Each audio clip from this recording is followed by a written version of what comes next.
மத்திய கிழக்கில் தொடர்ந்து விரிவடைந்து வரும் மோதலில் அமெரிக்க ஜனாதிபதி டொனால்டு டிரம்ப் புதிய எச்சரிக்கைகளை கொடுத்துள்ளார். அவர் ஈரான் மிகவும் கடுமையாக தாக்கப்படும் என எச்சரித்துள்ளார். இதற்கிடையில் இஸ்ரேலிய பிரதமர் பெஞ்சமின் நெதன்யாகு ஈரானிய ஆட்சியை ஒழிப்பதற்கான முறையான திட்டத்தின் ஒரு பகுதியாக நமது முழு பலத்துடன் இஸ்ரேல் ஈரானுடனான தனது போரை தொடரும் என கூறியுள்ளார். ஈரானிய மக்களுக்கு உண்மையின் தருணம் வருகிறது என்று நெதன்யாகு கூறியுள்ளார். அமெரிக்க மற்றும் இஸ்ரேலிய வான்வெளி தாக்குதல்கள் தெஹ்ரான் மீது வான்வெளியின் கிட்டத்தட்ட முழுமையான கட்டுப்பாட்டையும் எடுத்துள்ளதாக அவர் மேலும் கூறியுள்ளார். இதற்கிடையில் தெஹ்ரான் தொடர்ந்து பதிலடி தாக்குதல்களை நடத்தி வருகிறது. குவைத் 3 பாலிஸ்டிக் ஏவுகணைகளை இடைமறித்ததாகவும் சவுதி அரேபியா ரியாத் அருகே மேலும் 3 ட்ரோன்களை வீழ்த்தியதாகவும் தெரிவித்துள்ளது. ஞாயிற்றுக்கிழமை அதிகாலை ஒஸ்லோவில் உள்ள அமெரிக்க தூதரகம் அருகே ஒரு பெரிய குண்டுவெடிப்பு கேட்டதாக நார்வே காவல்துறையை மேற்கோள் காட்டி ராய்ட்டர்ஸ் செய்தி வெளியிட்டிருக்கு. குண்டுவெடிப்பிற்கு என்ன காரணம் அல்லது யார் இதில் ஈடுபட்டார்கள் என்பது தெளிவாக தெரியவில்லை என்று ஒஸ்லோ காவல்துறை ஒரு அறிக்கையில் தெரிவித்திருக்கு.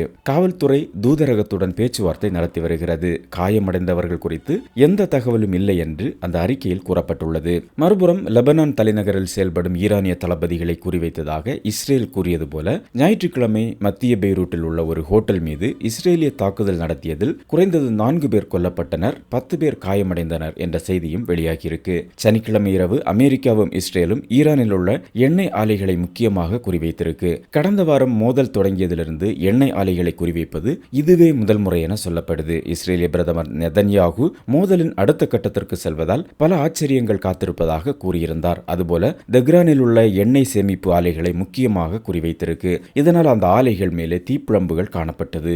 தெஹ்ரானில் உள்ள எரிபொருள் சேமிப்பு வசதிகள் மீதான தாக்குதலை இஸ்ரேலிய ராணுவம் உறுதிப்படுத்தியிருக்கு. அமெரிக்க இஸ்ரேலிய கூட்டு தாக்குதல்களில் ஈரான் உச்ச தலைவர் அயதுல்லா அலி கமேனி கொல்லப்பட்ட பின்னர் ஈரான் ஆதரவு பெற்ற ஹெஸ்புல்லா இஸ்ரேலுக்கு எதிராக தாக்குதல்களை தொடங்கிய பின்னர் லெபனான் மீது இஸ்ரேல் தன்னுடைய தாக்குதல்களை தொடர்ந்து வருது. ஈரானின் புரட்சிகர காவல் படையின் குட்ஸ் படையின் லெபனான் கிளையின் தளபதிகளை குறிவைத்ததாக இஸ்ரேலிய ராணுவம் கூறியிருக்கு. இதற்கிடையில வளைகுடா நாடுகளில் உள்ள அமெரிக்காவின் தூதரகங்களை ஈரான் குறிவைத்து வருது. ரியாத்தில் அமெரிக்க தூதரகம் மற்றும் பிற வெளிநாட்டு பணிகள் நடக்கக்கூடிய அலுவலகம் அமைந்துள்ள அலுவலகத்தை குறிவைத்து ட்ரோன் தாக்குதல்கள் நடத்தப்பட்டதாக சவுதி பாதுகாப்பு அமைச்சகம் தெரிவித்திருக்கு.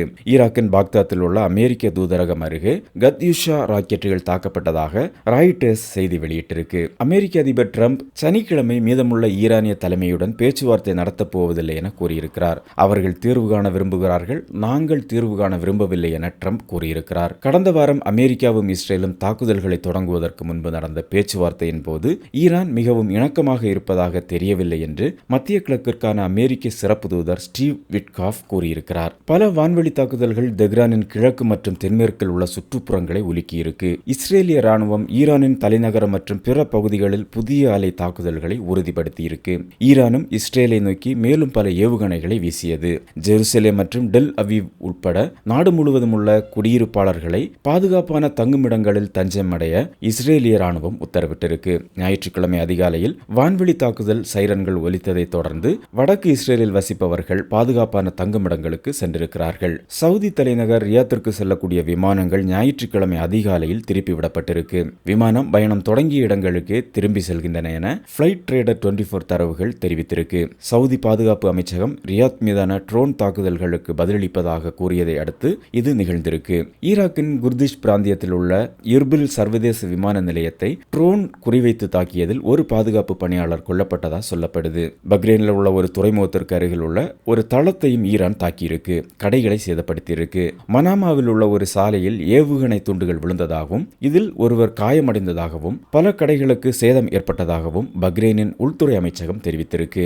ஈராக்கின் வடக்கு குர்திஷ் பிராந்தியத்தில் உள்ள சுலைமானியாவில் பல இடங்கள் தாக்கப்பட்டிருக்கு. தாக்குதல்களில் ஒருவர் கொல்லப்பட்டதாகவும் குர்திஷ் ஈரானிய அதிருப்தி குழுக்களின் அதிகாரி ஒருவர் கூறியதாக சொல்லப்படுது. சனிக்கிழமை ஐக்கிய அரபு எமிரேட்ஸ் முழுவதும் பல முறை சைரன்கள் ஒலித்திருக்கு.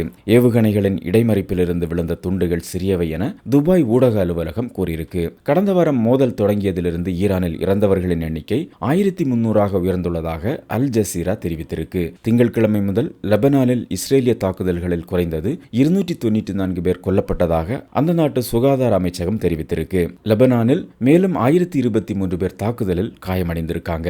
ஈரானிய ட்ரோன் தாக்குதலில் உப்பு நீக்கும் ஆலை சேதமடைந்ததா பக்ரைன் தெரிவித்திருக்கு. ஈரானின் அணு ஆயுத கிடங்கை கைப்பற்ற சிறப்பு படைகளை அனுப்புவது குறித்து அமெரிக்காவும் இஸ்ரேலும் விவாதித்து வருகின்றன. ஈரானின் அதிக செறிவூட்டப்பட்ட யுரேனிய கிடங்கை கைப்பற்ற சிறப்பு படைகளை அனுப்பலாமா என்பது குறித்து அமெரிக்காவும் இஸ்ரேலும் ஆலோசித்து வருகின்றன என்ற தகவலும் வெளியாகியிருக்கு.